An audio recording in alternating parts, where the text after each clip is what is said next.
¿Cuántos han traído sus pies para gozarse en Jesús y celebrarle? ¿Listos? ¡Vamos! ¡Vivos! ¡Yeah! Oh, oh, oh, oh. Oh, oh, oh. Oh, oh, oh. Yo quiero ver tu luz brillando en mí, a través de mi ser, un altar que todos puedan ver, que todos oigan que tú eres vida, la esperanza, perfecta gracia que me ha rescatado. Tú eres vida, la esperanza, perfecta gracia que me ha rescatado. Ya no vivo yo, Cristo vive en mí, barro quiero ser en tus manos. Ya no vivo yo, Cristo vive en mí, barro quiero ser en tus manos. De gloria en gloria te veo, Dios. De gloria en gloria transformado soy. ¡Arriba! Oh, oh, oh. Oh, oh, oh. Oh, oh, oh. Vamos, cántalo. Yo quiero ver tu luz brillando en mí, a través de mi ser, un altar que todos puedan ver, que todos oigan que tú eres vida, la esperanza, perfecta gracia que me ha rescatado. Tú eres vida, la esperanza, perfecta gracia que me ha rescatado. Ya no vivo yo, Cristo vive en mí, barro quiero ser en tus manos. Ya no vivo yo, Cristo vive en mí, barro quiero ser en tus manos. De gloria en gloria te veo, Dios. De gloria en gloria transformado soy por tu espíritu. Oh, oh, oh, oh. Vamos, Ciro. Oh, oh, oh, oh.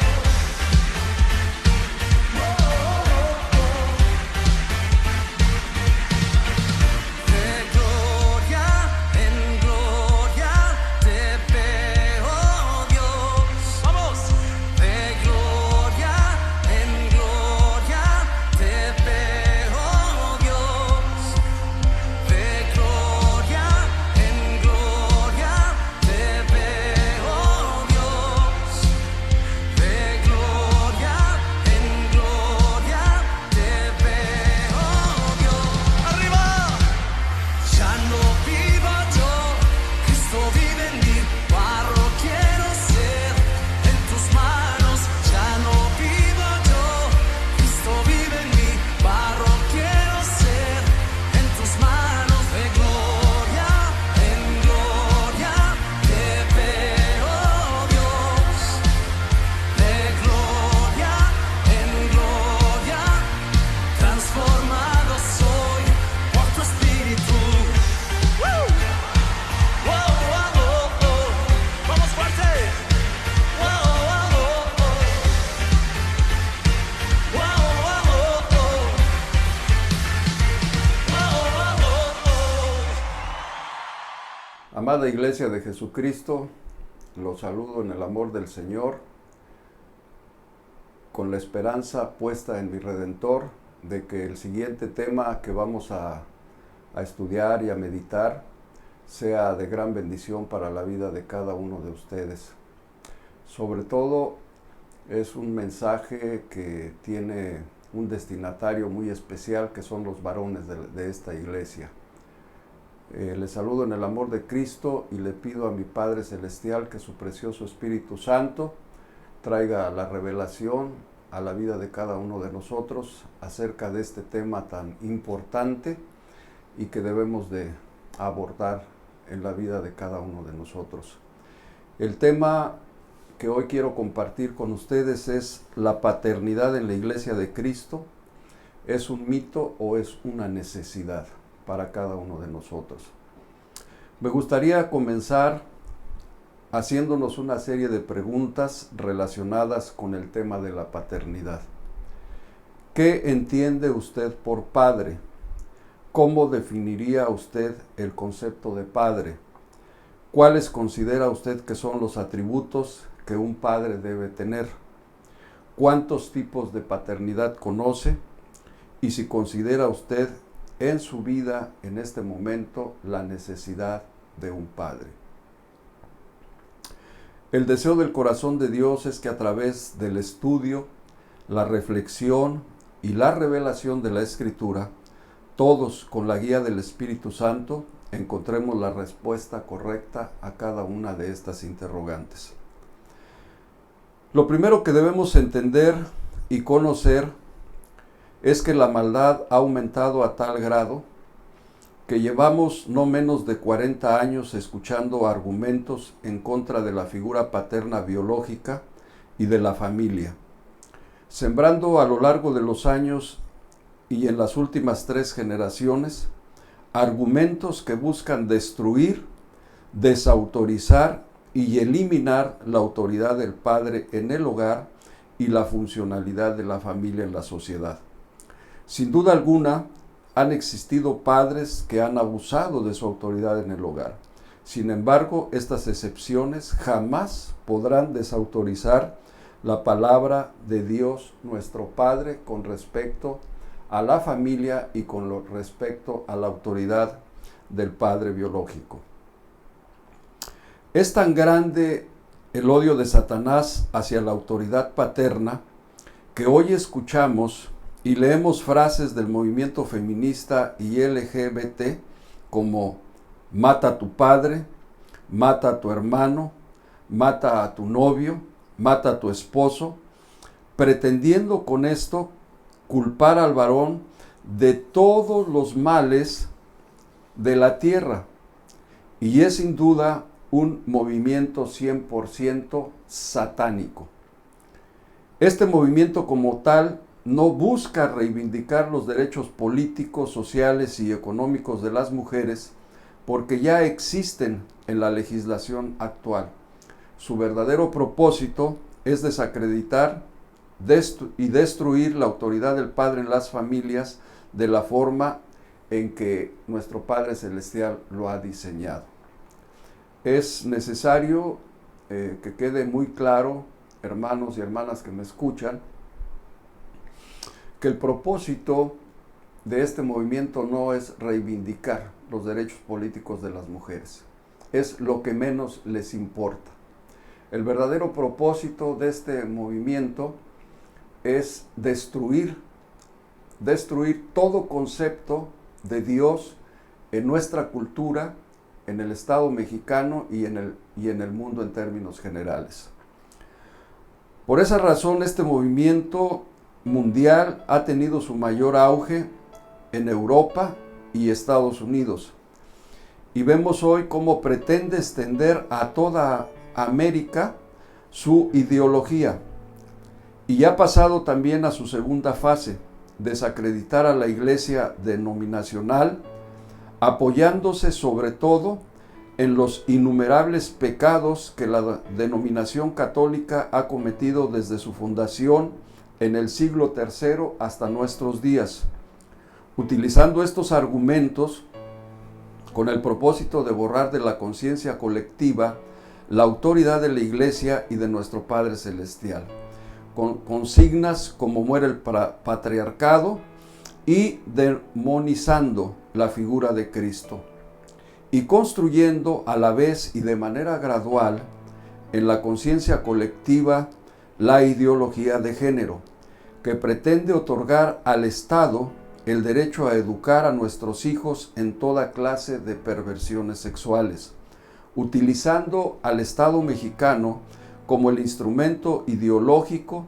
facilitador y legal, y facultándole para reprimir toda expresión que eduque a nuestros hijos en las leyes mandamientos y decretos de nuestro Dios y Padre Celestial, tomando como argumento único la laicidad del Estado mexicano. Y tercero, enfoca sus baterías no solo para desacreditar a los sacerdotes católicos, sino a los ministros de todas las denominaciones que tienen su origen en las enseñanzas de Cristo. Si usted observa con cuidado a quienes promueven el aborto y la ideología de género, podemos tener tres conclusiones muy importantes. Primera, buscan destruir la autoridad del padre en la familia. Segunda, buscan destruir la autoridad de Jehová nuestro Padre en nuestras vidas. Y tercero, buscan destruir la paternidad espiritual y ministerial de la Iglesia. Reflexionemos acerca de este asunto. En Juan 10:10, la palabra dice lo siguiente: el ladrón no vino sino para hurtar, para matar y destruir. Yo he venido para que tengan vida y la tengan en abundancia. Nuestro Salvador nos enseña en esta escritura la forma en que podemos descubrir el propósito de la implantación de la ideología de género. Primero, quiere hurtar la palabra que ha sido sembrada en cada uno de nosotros a través de sus servidores, apóstoles, pastores, maestros, profetas, evangelistas y todo hombre o mujer que predique el evangelio.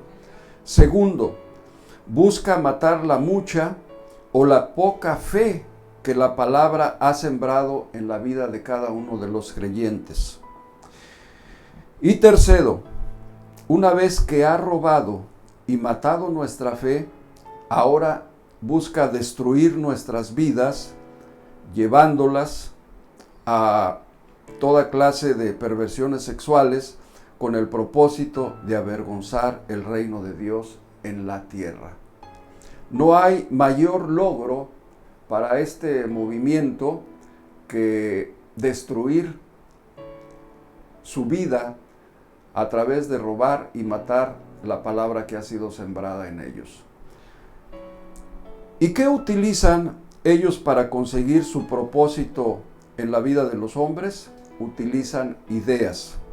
Esto es, conceptos que se levantan como fortalezas en contra del conocimiento de Dios nuestro Padre.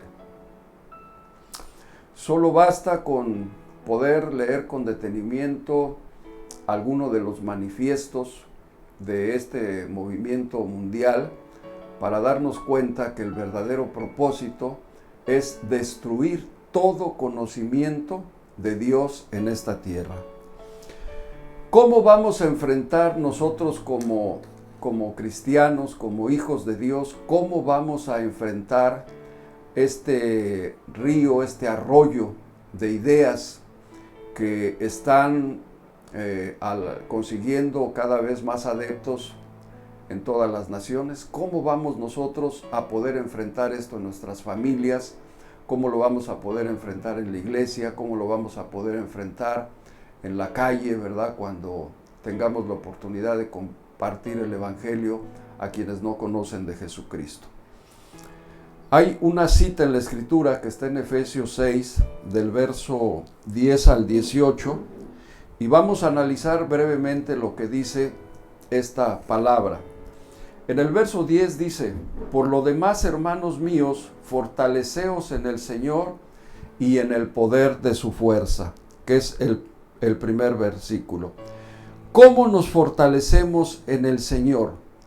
A través de la revelación que ha venido a nuestra vida de que somos salvos, de que la obra redentora de Jesucristo nos ha dado salvación. Y esta es y debe de ser nuestra mayor fortaleza. Nunca perder de vista que la salvación que Dios nos ha dado es un don gratuito, es un regalo que Dios nos ha dado.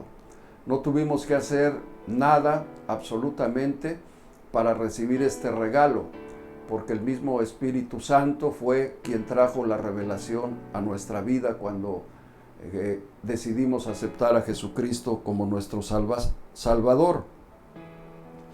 Y dice también en la palabra que debemos de fortalecernos en el Señor y en el poder de su fuerza. ¿Y dónde está la fuerza y el poder de Jesucristo? El poder está en la sangre de nuestro Señor que fue derramada en la cruz del Calvario. Por eso, hermanos, nunca debemos de dudar acerca de nuestra salvación, porque ese es el poder y esa es la fortaleza con que Dios nos cubre, con que Dios nos viste, ¿verdad? El saber y entender que por gracia hemos sido salvados. El verso 11 dice lo siguiente: vestíos de toda la armadura de Dios para que podáis estar firmes contra las acechanzas del diablo. Tenemos que vestirnos, ¿verdad?, con la armadura de Dios. ¿Cómo podemos entender o cómo podemos simplificar o dar una definición concreta acerca de vestirnos de la armadura de Dios? Yo lo he resumido de la siguiente manera. Para mí, vestirme de la armadura de Dios es una obediencia ciega a sus mandamientos y crecer en el conocimiento de su palabra, que es lo que nos dará la firmeza contra Satanás y sus mentiras. Amados hermanos, la única forma de estar vestidos con la armadura de Dios es obedeciendo su palabra. Y la única forma de obedecer su palabra es conociéndola, es leyéndola, es estudiándola, es meditando en ella día y noche.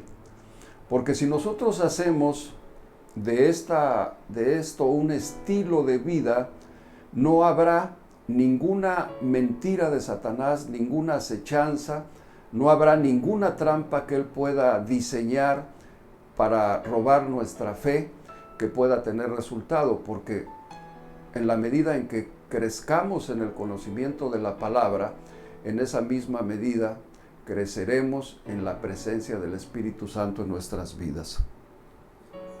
Y el verso 12 nos explica por qué debemos de hacer esto. Dice aquí: porque no tenemos lucha contra sangre y carne, sino contra principados, contra potestades, contra los gobernadores de las tinieblas de este siglo, contra huestes espirituales de maldad en las regiones celestes. Queda claro, por lo que la Escritura dice, que nuestra lucha no es contra las personas, hermanos. Nuestra lucha es contra Satanás y contra la organización que él tiene con el propósito de extraviar al hombre a fin de que el hombre sea condenado. Ese es el propósito que ellos tienen, y la única forma en que nosotros vamos a poder enfrentarlos es a través de tener el conocimiento de la palabra, de tener una obediencia ciega a la palabra. Esa es la forma en que nosotros enfrentamos a Satanás y a sus huestes.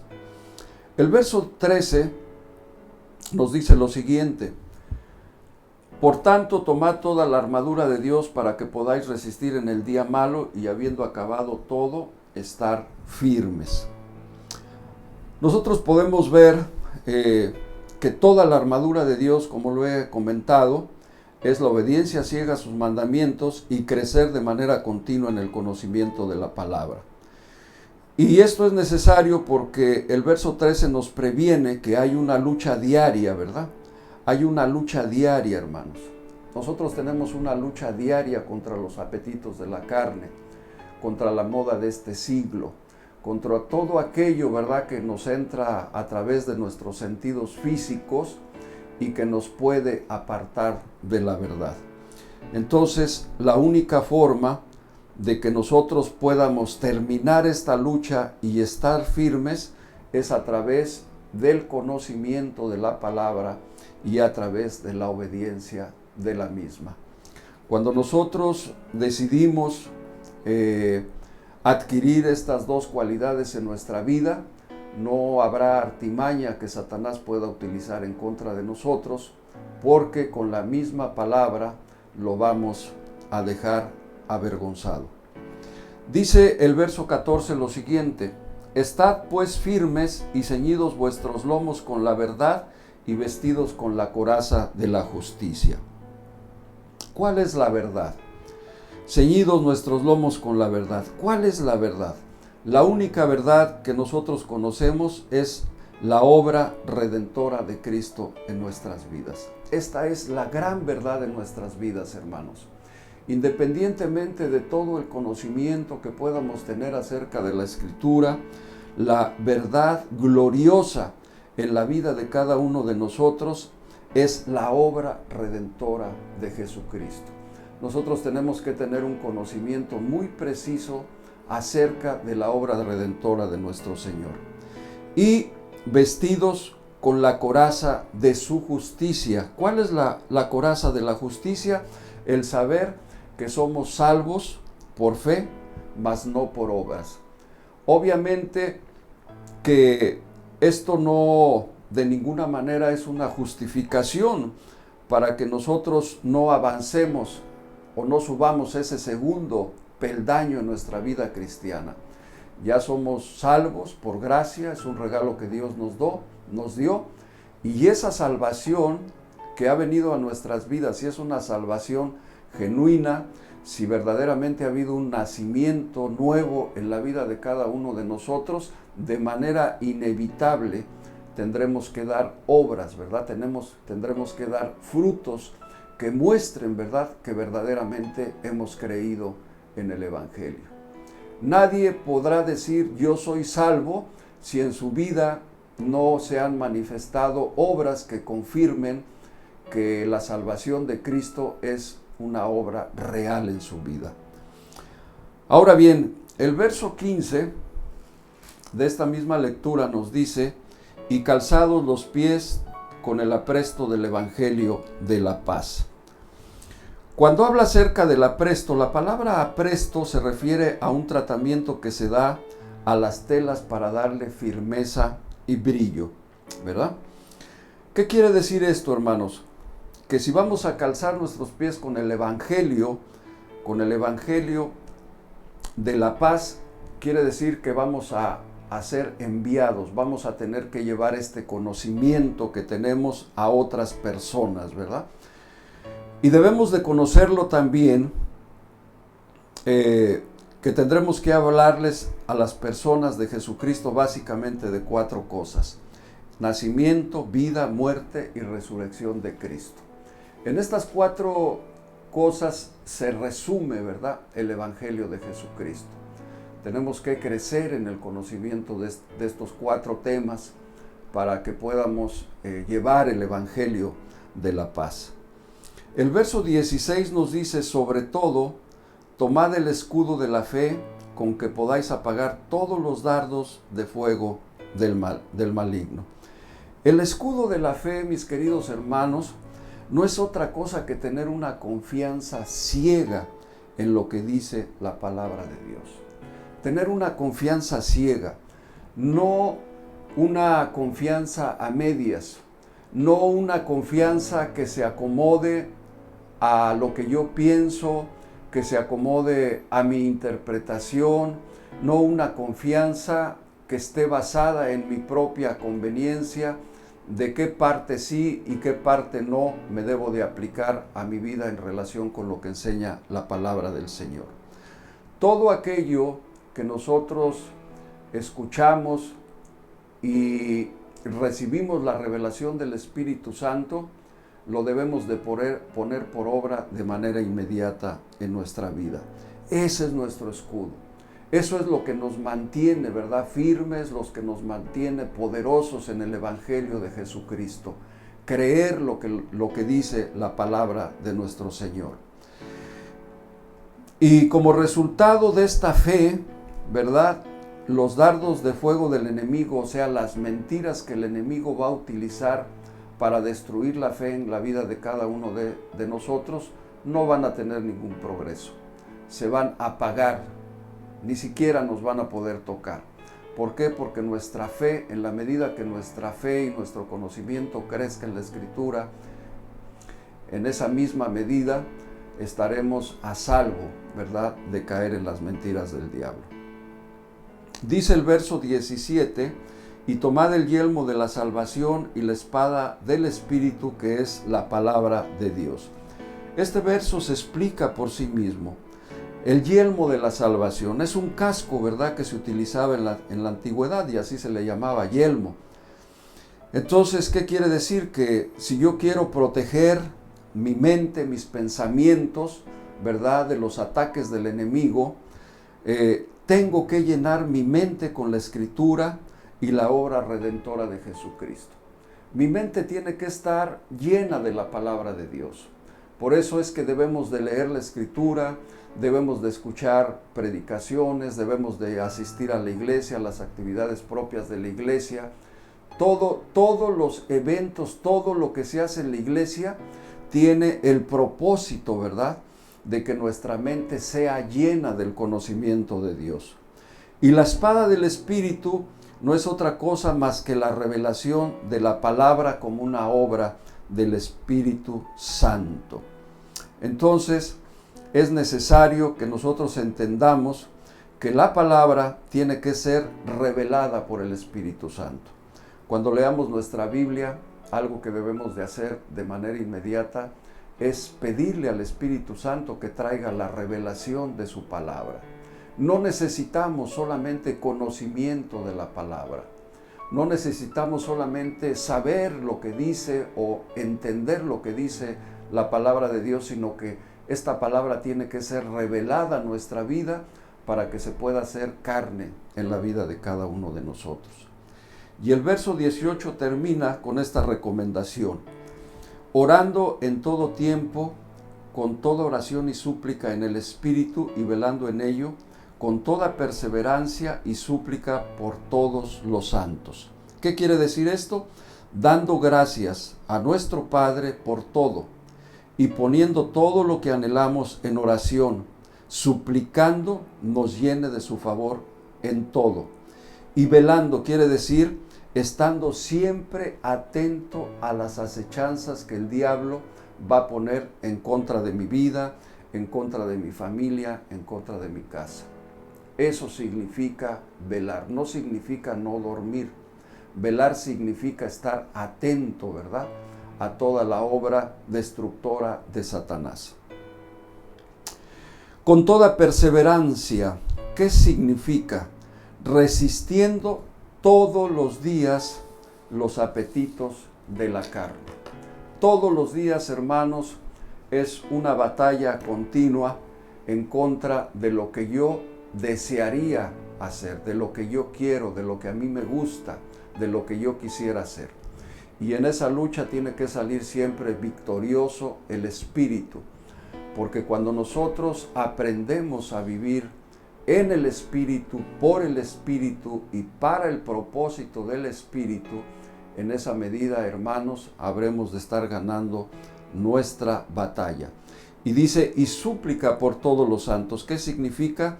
Intercediendo por los pecados de la iglesia delante de Dios, como lo hacía Moisés. Tenemos que pararnos firmes para interceder delante de Dios por los pecados nuestros, por los pecados de nuestros hijos, de nuestra esposa, por los pecados de la iglesia. Tenemos que clamar a Dios para que tenga misericordia, para que no vaya a venir un juicio, ¿verdad?, sobre nadie absolutamente. Tenemos que estar todos los días clamando por esta circunstancia. Y queridos hermanos, esta parte solo ha sido una brevísima introducción al tema. En el siguiente tema vamos a entrar de lleno, ¿verdad?, a mirar acerca de la paternidad de nuestro Padre. Y yo deseo con todo mi corazón que tú reflexiones en esta palabra, en esta enseñanza, y que el Espíritu Santo pueda ayudarte, ¿verdad?, pueda moverte para que tomes una decisión en tu vida. Debemos de estar siempre orando, leyendo nuestra palabra, leyendo la Escritura, y de esta manera estar siendo llenos del Espíritu Santo todos los días de nuestra vida. Que Dios les bendiga y que La paz de Cristo, que sobrepasa todo pensamiento humano, se establezca en la vida de cada uno de ustedes, en la vida de sus esposas y en la vida de sus hijos. Y si hay un enfermo entre nosotros, pido a mi Padre Celestial que derrame de su unción sanadora sobre cada uno de ustedes. Si hay alguno que está en necesidad, pido a mi Padre que Él abra las ventanas de los cielos para que no haya falta de pan en la mesa de ninguno de los santos de la iglesia de nuestro Señor Jesucristo. Que Dios les bendiga. Nos vemos la próxima semana. Iglesia Infantil Chicos Restauración te invita a que envíes a tus hijos a nuestras reuniones para edades de 6 a 12 años, sábados a las 9 de la mañana, para edades de 40 días de nacidos hasta los 5 años, domingos a las 10 de la mañana. ¡Te esperamos! Noches de Trasciende Juvenil te invita todos los sábados a las 7 de la noche. No vengas solo, trae a tus amigos. Será un tiempo increíble.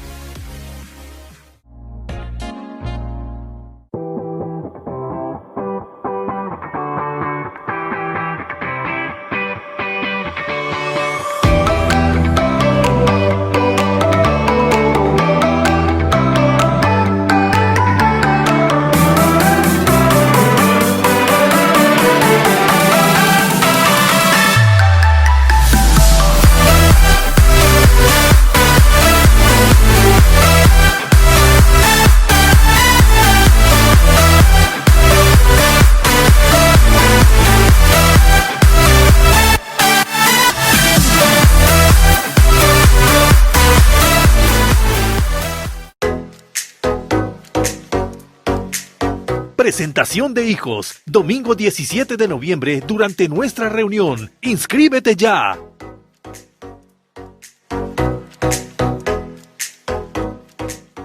Iglesia Restauración te invita a participar en el Día del Amigo para que todos le conozcan. Este domingo 24 de noviembre a las 11 de la mañana en nuestro auditorio tendremos la visita del pastor Omar Herrera desde Argentina. Como parte de esta gran familia, únete y participa. No olvides traer a un amigo.